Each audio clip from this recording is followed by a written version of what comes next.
नमस्कार दोस्तों, मैं हूं सुमित चौधरी और सक्सेस प्लस एकेडमी के प्लेटफॉर्म पर आप सभी का हार्दिक स्वागत है। दोस्तों, आज के इस वीडियो में हम बात करने वाले हैं वर्ल्ड हिस्ट्री के एक बहुत ही महत्वपूर्ण जियोपॉलिटिकल इवेंट की, जिसको हम जानते हैं fall of the Berlin wall के नाम से।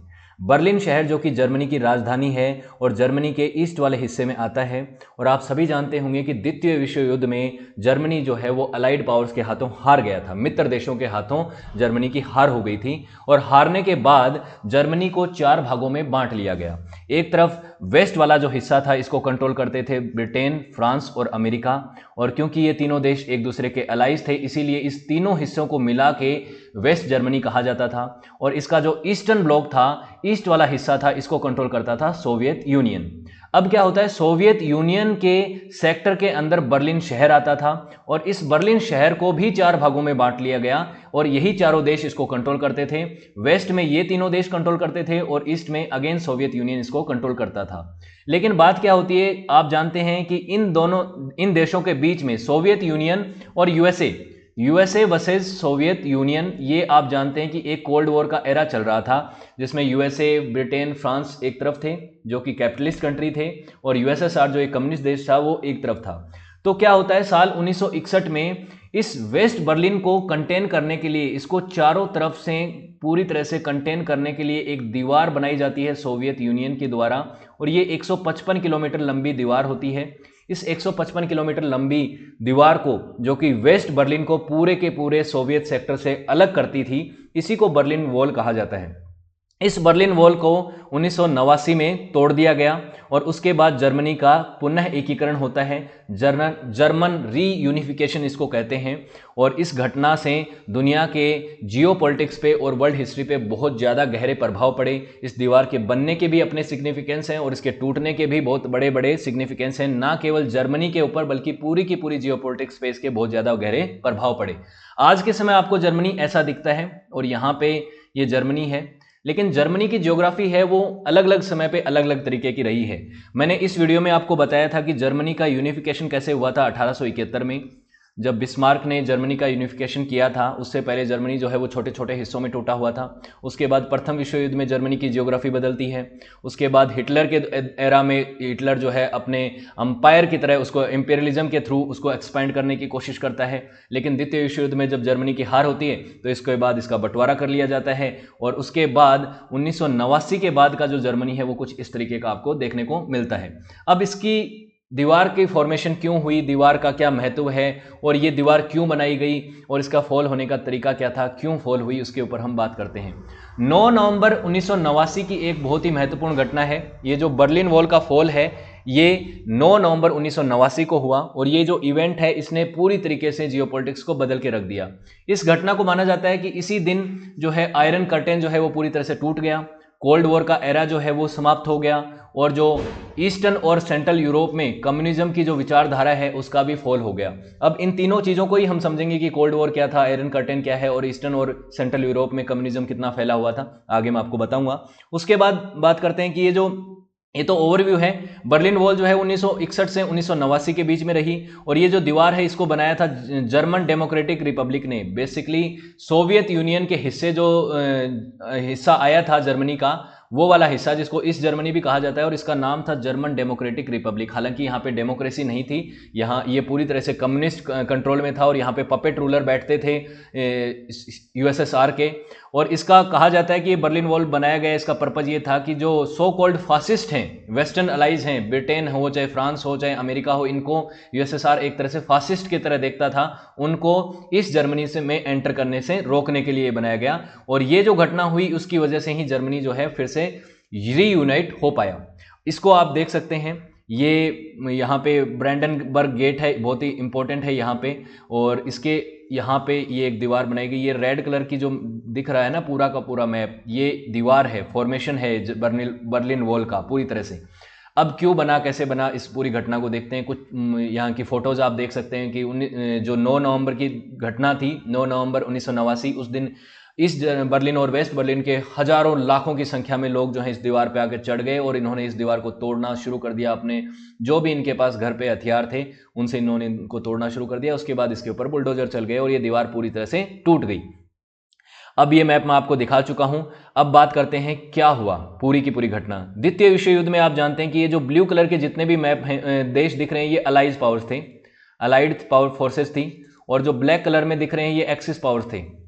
एक्सिस पावर्स में जो मेन कंट्री थे वो थे जर्मनी, इटली और जापान। और अलाइड पावर्स में यूएसए, यूएसएसआर और यहाँ पे जो उस समय रशिया हुआ करता था, जो आज का रशिया है वो यूएसएसआर का ही सक्सेसर स्टेट है, लेकिन उस समय 15 देश और थे इसके साथ जुड़े हुए थे, 15 कंट्री थे। उसके अलावा ब्रिटेन है, फ्रांस है, ये सारे के सारे जो हैं वो अलाइड पावर्स थे। लेकिन उसके बाद जब द्वितीय विश्व युद्ध खत्म हुआ, उसके बाद जर्मनी का बंटवारा किया गया और जर्मनी का बंटवारा करने के दौरान एक आयरन कर्टेन बन गया था और कोल्ड वॉर का एरा भी शुरू हो गया था द्वितीय विश्व युद्ध के बाद। कोल्ड वॉर क्या है देखिए, इसके ऊपर मैंने सेपरेट वीडियो बना रखा है हालांकि कोल्ड वॉर के ऊपर, कि जब द्वितीय विश्व युद्ध खत्म हुआ तो उसके बाद यूएसए और यूएसएसआर, यूएसए के अलाइज जिसमें ब्रिटेन, फ्रांस और जो वेस्ट के और देश हैं, और दूसरी तरफ यूएसएसआर और उसके सैटेलाइट स्टेट्स जो हैं, इनके बीच में एक आइडियोलॉजिकल वॉर स्टार्ट हो गया, एक वैचारिक युद्ध शुरू हो गया। क्योंकि इधर वाले जो देश हैं जिनको वेस्टर्न ब्लॉक कहा जाता है, ये कैपिटलिस्ट थे, कैपिटलिस्ट देश थे, कैपिटलिज्म को, पूंजीवादी विचारधारा को सपोर्ट करते थे। और दूसरी तरफ जो ईस्टर्न ब्लॉक जो हुआ करता था, जो उसका लीडर यूएसएसआर था, ये कम्युनिस्ट था, साम्यवादी विचारधारा को फॉलो करते थे ये लोग। तो इसीलिए इन दोनों देशों के बीच में, इन दोनों ब्लॉक्स के बीच में, ईस्टर्न ब्लॉक और वेस्टर्न ब्लॉक्स के बीच में एक आइडियोलॉजिकल वॉर चल रहा था। इस आइडियोलॉजिकल वॉर के ही शिकार दुनिया भर में बहुत सारे देश हुए और जर्मनी भी इसका कहीं ना कहीं शिकार हुआ। और उसी दौरान दुनिया दो बड़े धड़ों में बटी हुई थी, तो एक तीसरा धड़ा भी था जिनको थर्ड वर्ल्ड कंट्रीज कहा जाता है, जिसमें इंडिया और बहुत सारे देश जो हैं अफ्रीका के और अमेरिका के, जो बहुत सारे ऐसे देश थे जो कि किसी की तरफ भी झुके हुए नहीं थे। इसके ऊपर मैंने बहुत ही डिटेल में वीडियो बना रखा है, इसको आप देखिएगा कि शीत युद्ध क्या था। तो उसी दौरान क्या है, एक आयरन कर्टेन बन गया, आयरन कर्टेन यानी लोहे का पर्दा। और इस टर्म को पहली बार इस्तेमाल किया था विंस्टन चर्चिल ने, जो कि ब्रिटेन के प्रधानमंत्री थे दूसरे विश्व युद्ध के दौरान। उन्होंने कहा था कि दुनिया जो है वो पूरी तरह से दो हिस्सों में बट गई है और वो एक आयरन कर्टेन बन गया है। सोवियत और यूएसएसआर, जो सोवियत यूनियन जो था जिसकी कम्युनिस्ट विचारधारा थी, तो बेसिकली कम्युनिज्म और कैपिटलिज्म के बीच में एक बहुत ही मोटा पर्दा बन चुका है, जिसमें न तो कैपिटलिज्म इधर मूव कर पा रहा है, न ही कम्युनिज्म जो है वो इधर मूव कर पा रहा है, क्योंकि दोनों तरफ ये एक बहुत ही मोटा पर्दा आ चुका है। और इसी को कहा जाता है आयरन कर्टेन। और आयरन कर्टेन बेसिकली ये था कि एक तरफ जो ईस्टर्न ब्लॉक है वो अपनी इन्फ्लुएंस को कम नहीं होने दे रहा है, इसके इधर कैपिटलिज्म को नहीं बढ़ने दे रहा है, और इधर तरफ जो वेस्टर्न ब्लॉक है, यूएसएसआर का जो यूएसए का ब्लॉक है, वो कम्युनिज्म को इधर नहीं बढ़ने दे रहा है। सॉरी, ठीक है, तो फंबल हो गया, सॉरी, इसके लिए माफी चाहूंगा। तो बेसिकली क्या होता है, ये पूरी की पूरी घटना आप समझ गए होंगे, तो इसको हम थोड़ा सा और डिटेल में समझ लेते हैं। 1945 में जब द्वितीय विश्व युद्ध खत्म हुआ, जर्मनी हार गया, तो उसके बाद एक एग्रीमेंट होता है, कॉन्फ्रेंस होते हैं, याल्टा और पोट्सडैम एग्रीमेंट होते हैं। उसके बाद जर्मनी की टेरिटरी को बांटा गया, और वो कैसे बांटा गया वो मैं आपको यहाँ पे बता चुका हूँ पहले ही मैप में। जर्मनी और बर्लिन शहर दोनों को ही बांट लिया गया। लेकिन जैसा कि आप जानते हैं कि बर्लिन शहर जो है वो पूरा का पूरा जो है सोवियत के सेक्टर में आता था, और वेस्ट बर्लिन भी इसके ही सेक्टर में आता था। तो ये इनके लिए एक हेडेक बना हुआ था। सोवियत के उस समय के लीडर थे जिनका नाम था निकिता क्रुश्चेव। इन्होंने कहा था कि ये जो वेस्ट बर्लिन है ये हमारे सोवियत सेक्टर में एक तरह से बोन में, गले में हड्डी बन चुका है, stuck like a bone in the Soviet throat, Soviet के गले की हड्डी बन चुका है। तो किसी भी तरीके से इस वेस्ट बर्लिन को हमें यहां से हटाना है। और हटाने के लिए इन्होंने क्या किया कि वेस्ट बर्लिन को पूरी तरह से ब्लॉक कर दिया। इसको कहा जाता है बर्लिन ब्लॉकेड। बर्लिन ब्लॉकेड क्या किया, इसको हम समझाता हूं आपको, कि देखिए आप जानते हैं कि अगर वेस्ट बर्लिन में ग्रेट ब्रिटेन को, फ्रांस को या फिर अमेरिका को जाना है, तो इनको इस रास्ते जाना पड़ेगा, इन रास्ते होते हुए जाना पड़ेगा, जो कि कंट्रोल में है सोवियत यूनियन के। तो अगर सोवियत यूनियन इन रास्तों को बंद कर दे तो इस वेस्ट बर्लिन में ये देश कैसे जाएंगे। तो इसी तरीके से इन्होंने क्या किया कि वेस्ट बर्लिन को पूरी तरह से ब्लॉक कर दिया।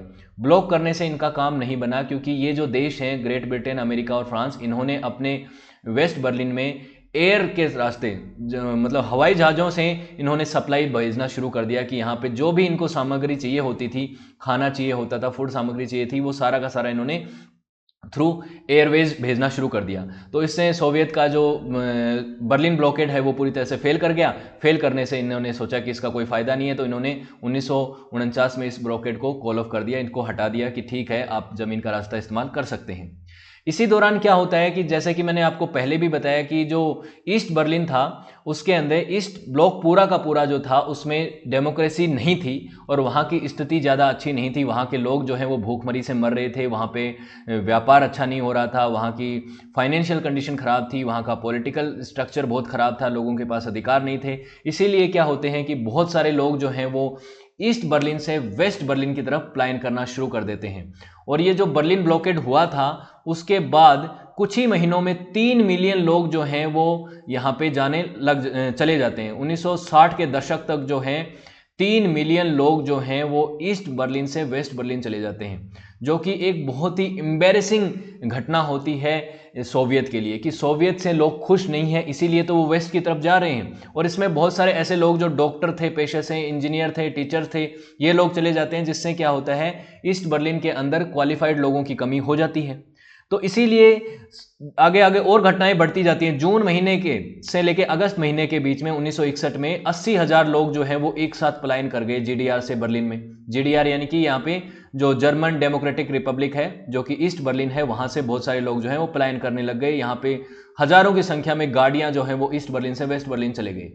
ये बात जो है वो यूएसएसआर के प्रीमियर उस समय के निकिता क्रुश्चेव को बिल्कुल पसंद नहीं थी और उन्होंने सोचा कि इस पलायन को किसी भी तरीके से रोकना है। इसीलिए उन्होंने क्या किया कि इस जर्मन की जो उस समय की सरकार थी उसको कहा कि आप इस पूरे के पूरे क्षेत्र को ब्लॉक करो और इस माइग्रेशन को रोको। और उसके लिए 2 हफ्तों में, ओनली 2 वीक में ईस्ट जर्मनी की आर्मी, पुलिस फोर्स और वॉलंटियर्स ने मिलकर एक बहुत बड़ी दीवार बना दी। इसी को जर्मनी की बर्लिन वॉल कहा जाता है। ये एक कंक्रीट और बार्ड वायर से बनी हुई एक बहुत बड़ी दीवार थी जो कि पूरी तरीके से वेस्ट बर्लिन को सोवियत सेक्टर से अलग करती थी। इसकी कुछ तस्वीरें हैं, आपको दिखेंगी। आगे भी मैं आपको दिखाऊंगा कि किस तरीके का ये ब्लॉकेड था। पूरी तरीके से जो है बर्लिनियर्स जो हैं ईस्ट बर्लिन के और वेस्ट बर्लिन के लोग जो हैं वो एक दूसरे के क्षेत्र में नहीं जा पाते थे। यहाँ पे बहुत सारे बंकर्स लगे हुए थे, यहाँ पे स्पाइक्स लगे हुए थे, यहाँ पे बॉर्डर गार्ड्स लगे हुए थे, वॉच टावर्स लगे हुए थे, डॉग्स थे। तो बेसिकली पूरी तरीके से इन्होंने ईस्ट बर्लिन को वेस्ट बर्लिन से काट के रख दिया, अलग करके रख दिया। और इसका इम्पैक्ट क्या पड़ता है, जो लोग ईस्ट बर्लिन में रहते थे वेस्ट बर्लिन में जाके जॉब करते थे, जो लोग वेस्ट बर्लिन में रहते थे ईस्ट बर्लिन में जाके जॉब करते थे, या फिर वहाँ पे उनकी दुकानें थी, उनका व्यापार था, वो पूरी तरह से ठप हो गया। बहुत सारे लोगों को एक जगह से दूसरी जगह जाना पड़ता था। बहुत सारे लोग मूवीज़ देखने के लिए, थिएटर देने के लिए, शॉपिंग के लिए वहाँ पे जाते थे, काम के लिए जाते थे। इन लोगों का यहाँ पे आना जाना पूरी तरीके से ब्लॉक हो गया और उसकी वजह से लोगों का जो रहन सहन है उसके ऊपर बहुत ज़्यादा इम्पैक्ट पड़ा। जर्मनी को इसके लिए बहुत ज़्यादा बड़ी कीमत चुकानी पड़ी और इसका इम्पैक्ट ना केवल जर्मनी पे बल्कि जियोपॉलिटिक्स पे भी बहुत पड़ा। जो कोल्ड वॉर था वो और ज़्यादा टेंस हो गया और इससे जो हैं वेस्टर्न अलाइज जो हैं वो बहुत ज़्यादा नाखुश थे यूएसएसआर से, क्योंकि वेस्ट बर्लिन को पूरी तरह से कट आउट कर दिया था और वहाँ के लोग जो हैं वो परेशान हो रहे थे। उनका जो हिस्सा है उसमें उनको एडमिनिस्ट्रेट करने में दिक्कत हो रही थी। बहुत सारे लोग जो बर्लिन वॉल को पार करना चाहते थे, पार करने की कोशिश करते थे, इन चोरी छुपे पार करना चाहते थे, उनमें से 171 लोगों को यहाँ पे मार दिया गया बर्लिन वॉल को पार करने के चक्कर में। हालांकि 5,000 लोग के आसपास लोग सक्सेसफुल भी हुए और वो ईस्ट जर्मनी से वेस्ट जर्मनी की तरफ चले गए 1961 से 1989 के बीच में। लेकिन 5,000 कोई बड़ा आंकड़ा नहीं है। आप देखें कि 3 मिलियन लोग जो हैं 10 साल में वहाँ पे चले गए थे। 1949 से लेकर 1960 के दशक तक चले गए थे। तो ये इन्होंने बहुत हद तक बर्लिन वॉल को में क्या किया, कंट्रोल करके रखा लोगों को कि वो ईस्ट से वेस्ट में ना जा सकें और ये जो माइग्रेशन था इसको इन्होंने रोकने में सफल रहे। लेकिन ये बर्लिन वॉल फॉल क्यों हुई? आप जानते हैं कि जब मैंने यूएसएसआर के विक्टन के ऊपर वीडियो बनाया था और यूएसएसआर का विक्टन बताया था, तब मैंने मिखाइल गोर्बाचेव की बात की थी। कोल्ड वॉर का एरा समाप्त करने में भी इस व्यक्ति का बहुत बड़ा कंट्रीब्यूशन है। यूएसएसआर का विक्टन होने में भी इनकी एक बड़ी भूमिका है। इनको 1990 में शीत युद्ध समाप्त करने के लिए वो भी मिला था, नोबेल पीस प्राइज भी मिला था। तो मिखाइल गोर्बाचेव जो है यूएसएसआर के 1985 में प्रीमियर लीडर बनते हैं, सोवियत लीडर बनते हैं ये। तो ये जब आते हैं तो ये सोवियत यूनियन के पूरे पॉलिटिकल स्ट्रक्चर को चेंज करने की कोशिश करते हैं और अलग पॉलिसीज लेके आते हैं। इनमें इनकी 2 पॉलिसीज बहुत इंपॉर्टेंट हैं। एक है इनकी ग्लासनोस्ट की पॉलिसी, जिसको कहा जाता है ओपननेस की पॉलिसी। बेसिकली मीडिया के ऊपर, सोशल मीडिया तो उस समय नहीं था, मीडिया के ऊपर और प्रिंटिंग के ऊपर इन्होंने जो सोवियत के जो पहले कंट्रोल हुआ करते थे कम्युनिज्म के ऊपर इनके कंट्रोल हुआ करते थे कम्युनिस्ट विचारधारा के थ्रू, उनको इन्होंने हटा दिया कि अब कोई भी व्यक्ति जो है, जो स्टालिन के टाइम पे लिख नहीं पाता था, अपनी जो सरकार को क्रिटिसाइज नहीं कर पाता था, वो लिख सकते थे अब। उसके अलावा पेरेस्ट्रोइका की जो पॉलिसी है वो लेके आए, जिसके हिसाब से इन्होंने रिस्ट्रक्चरिंग करने की पॉलिसी लेके आए कि अपनी इकोनॉमिक जो पॉलिसी है उनको चेंज करने की कोशिश करी। बेसिकली इन्होंने इकोनॉमी को थोड़ा खोल दिया, ओपन कर दिया। ओपन करने से क्या होता है कि जो कम्युनिज्म से थोड़ी सी विचारधारा अलग हो जाती है, लेकिन ये कम्युनिज्म का कोई नुकसान नहीं करना चाहते थे। ये चाहते थे कि जो कम्युनिज्म जो वीक पड़ गया है समय के साथ साथ, बहुत सारे लोग जो हैं कम्युनिज्म से जुड़ नहीं पा रहे हैं, आइडियोलॉजिकली वो इसको पसंद नहीं कर रहे हैं, वो जुड़ेंगे, लेकिन ऐसा हुआ नहीं, उल्टा हुआ और यूएसएसआर से लोग कट गए, कम्युनिज्म से लोग कट गए और वो इस ग्लासनोस्ट की पॉलिसी के तहत अपने आप को ओपनली फ्रीडम ऑफ स्पीच उनको मिल गया और उनको मीडिया की स्वतंत्रता मिल गई। तो बहुत सारे लोग जो है वो स्वतंत्रता की मांग करने लग गए, बहुत सारे लोग जो है वो ओपन इलेक्शन की बात करने लग गए। उसके अलावा इन्होंने नॉन इंटरफेरेंस की भी एक पॉलिसी लेके आए, जिसमें इन्होंने कहा कि कोई भी सोवियत की जो आर्मी है वो किसी भी दूसरे देश के अंदर अपनी आर्मी को नहीं भेजेगा सोवियत। जैसे इन्होंने विड्रॉ कर लिया था, अफगानिस्तान से भी अपनी आर्मी को विड्रॉ कर लिया था। और पहले के समय पे 1989 के दशक में क्या है कि बहुत सारे रिवॉल्यूशन हो रहे थे। जैसे पोलैंड में एक बहुत बड़ा रिवॉल्यूशन हुआ और वहाँ के जो नॉन कम्युनिस्ट लोग थे उन्होंने वहाँ की कम्युनिस्ट रेजिम से ये मांग करी कि आप यहाँ पे फ्री इलेक्शन कराओ। लेकिन फ्री इलेक्शन पहले के समय पे तो नहीं होते थे, कम्युनिज्म में तो नहीं होते थे। और स्टालिन के टाइम पे तो आपको याद है कि बहुत सारे लोग जो है 1956 में उन्होंने अलग अलग देशों में जाके आर्मी भेज देते थे और वहाँ की जो भी रिबेलियंस हुआ करते थे, जो भी लोग वहाँ पे आंदोलनकारी होते थे, उनको बहुत ही ब्रूटली उस आंदोलन को दबा दिया जाता था। लेकिन अब सोवियत यूनियन बदल चुका था मिखाइल गोर्बाचेव के अंडर, और अब पोलिश में जो भी कम्युनिस्ट के खिलाफ जो आंदोलन हो रहा था उसके खिलाफ इन्होंने आर्मी नहीं भेजी। तो यहाँ पे पोलैंड में एक तख्ता पलट हुआ और यहाँ पे चुनाव कराने पड़े। उसके अलावा जून महीने में इसको कहा जाता है रिवॉल्यूशन ऑफ 89, और ये 89 का जो रिवॉल्यूशन था ये ईस्टर्न ब्लॉक के बहुत सारे देशों में कम्युनिस्ट रिजीम का अंत था और बहुत सारे देश जो हैं यहाँ पे कम्युनिज्म से आज़ाद हो गए और धीरे धीरे करके ऑस्ट्रिया है, हंगरी है, उसके अलावा ईस्ट जर्मनी में भी बहुत सारे ऐसे छोटे छोटे रिवॉल्यूशन होने लग गए और धीरे धीरे करके जो कम्युनिज्म की जो नींव है वो हिलती चली गई। और बहुत सारे देश जो इस्टोनिया, लातविया, लिथुनिया, इन्होंने भी अपने यहाँ पे ह्यूमन चेन बना ली और सोवियत रूल के खिलाफ वो हो गए और धीरे धीरे अपने आप को आज़ाद करने लग गए। तो इधर से सोवियत यूनियन का विघटन हो रहा था, बाल्टिक स्टेट्स जो हैं वो रिपब्लिक होते जा रहे थे और बेसिकली ईस्टर्न ब्लॉक कमज़ोर होता जा रहा था। उसके बाद ये हुआ कि बहुत सारे लोग जो हैं यहाँ पे इकट्ठे हो गए और उन्होंने ये कह दिया कि हमें तो पार करना है, ईस्ट जर्मनी को वेस्ट जर्मनी को पार करना है, वेस्ट बर्लिन और ईस्ट बर्लिन को पार करना है। ये चीज़ें हुई तो उसके बाद गोर्बाचेव ने ये कहा कि आप बेसिकली ये करो कि लोगों को फ्री कर दो कि कोई भी व्यक्ति जो है वो ईस्ट बर्लिन से वेस्ट बर्लिन जा सकता है, ईस्ट जर्मनी से वेस्ट बर्लिन जा सकता है।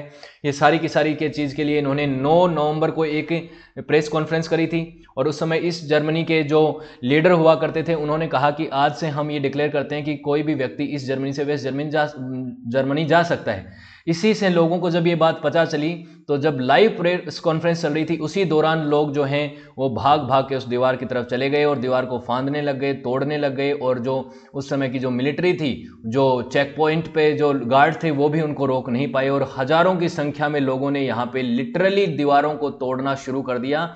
और यहाँ पे 9 नवंबर 1989 के दिन ये पूरी की पूरी घटना हुई और माना जाता है इसी दिन कोल्ड वॉर का भी अंत हो गया और पूरी तरीके से ये दीवार जो है वो पूरी तरह से टूट गई। और यहाँ पे हजारों की संख्या में लोग जो हैं वो ईस्ट बर्लिन से वेस्ट बर्लिन की तरफ चले गए और बहुत सारे लोग जो हैं वो वेस्ट से ईस्ट की तरफ चले गए और उन्होंने एक बहुत ही बड़े स्केल पे यहाँ पे सेलिब्रेशन किया। और ये उस समय का न्यूज़पेपर है, ये लंदन हेराल्ड, ये कहा गया कि ये वो टाइम है जिसमें कम्युनिज्म का अंत होता हुआ आपको बिगनिंग उसकी शुरुआत हो चुकी है। बर्लिन वॉल जो है वो पूरी तरह से फॉल कर गई है और इस वॉल के अंत के बाद जर्मनी जो कि 1945 के बाद टूट चुका था द्वितीय विश्व युद्ध के बाद, वो फिर से यूनाइट हुआ, बर्लिन यूनाइट हुआ और उसके बाद जर्मनी भी यहाँ पे यूनाइट हो गया। और इसके कॉन्सिक्वेंसेस क्या होते हैं वर्ल्ड हिस्ट्री पे और जियोपॉलिटिक्स पे, क्या इसके इम्पैक्ट पड़े।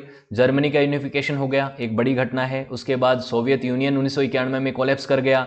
ईस्टर्न यूरोप के बहुत सारे देश जो सोवियत के सपोर्ट करते थे, सोवियत के अलाइज हुआ करते थे, वो धीरे धीरे वेस्टर्न आइडियोलॉजी की तरफ शिफ्ट होने लग गए।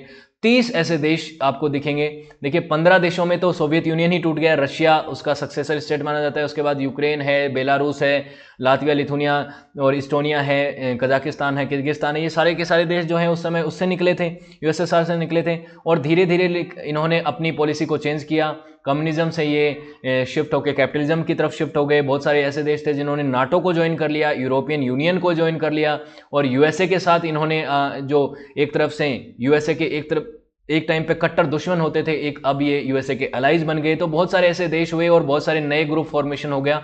और आज के समय भी आप देख ही रहे हैं कि क्या चल रहा है ईस्टर्न यूरोप में, यूक्रेन और रशिया के बीच में एक मेजर कॉन्फ्लिक्ट चल रहा है। एक समय पे यूक्रेन जो कि यूएसएसआर का ही हिस्सा हुआ करता था, रशिया का अलाइज हुआ करता था, अभिन्न अंग हुआ करता था, आज के समय यूक्रेन जो है वो वेस्ट की तरफ झुक गया। और उसके परिणाम स्वरूप आप देख ही रहे हैं कि मेजर कॉन्फ्लिक्ट हो रहा है कि वही दो फॉर्मर अलाइज हुआ करते थे वो एक दूसरे के साथ लड़ रहे हैं। तो ये इसके बड़े कॉन्सिक्वेंसेस हैं कि यूएसएसआर जो है वो पूरी तरह से कमजोर होता चला गया। अब वो सिर्फ रशिया बच गया और कम्युनिज्म जो है वो यहाँ पे बहुत बड़ी कम्युनिज्म की हार थी और कैपिटलिज्म की जीत थी।